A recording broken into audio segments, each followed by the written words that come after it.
Welcome back to the special edition of Unfiltered. Listen, I've warned you about this before. A clearer picture is now starting to emerge of the connections between the Biden White House and Wall Street powerhouse BlackRock.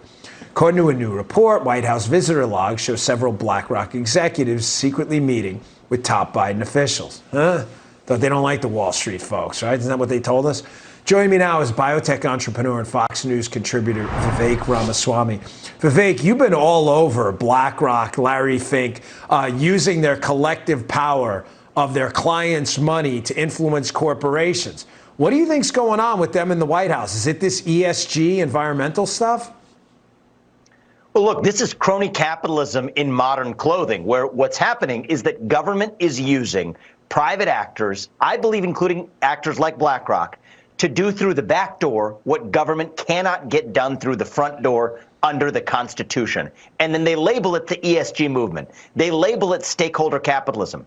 Can't pass the Green New Deal through Congress? No problem. Let's get the climate pledge signed by companies instead. Dan, this is the game of the 21st century, where government has deputized not just the administrative state, that was the 1980s problem, but now the private sector itself to do the work of big government from 40 years ago. That's what we see on the stage. Vivek, if you can explain to the audience, this is not just a small, BlackRock's not your local bodega on the corner. This is a company managing trillions of dollars in value collectively with Vanguard and others. If they tell a company with a wink and a nod, hey, you know, you really should do this to comply with this environmental stuff because we're lefties or whatever it may be, they can cause that company to really almost lose millions of dollars in investment if they pull their money out of it. They can hurt that company.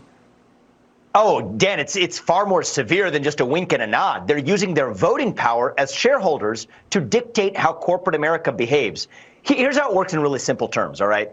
You have the money of everyday citizens, doctors, nurses, business owners, everyday Americans, that's aggregated in the hands of a small group of asset managers, and BlackRock is number one on that list, managing around $10 trillion. It's about half the U.S. GDP.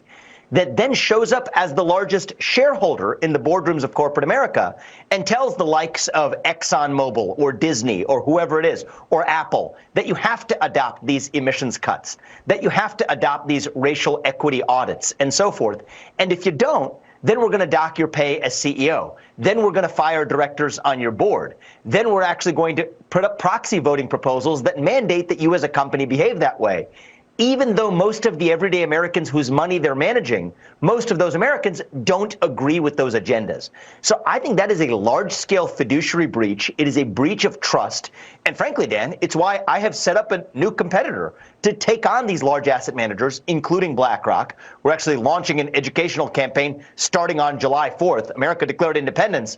Well, now I think it's time for American capitalism to declare independence from the asset managers who are pulling the strings from behind the scenes. And there is no doubt that BlackRock is on the top of that agenda.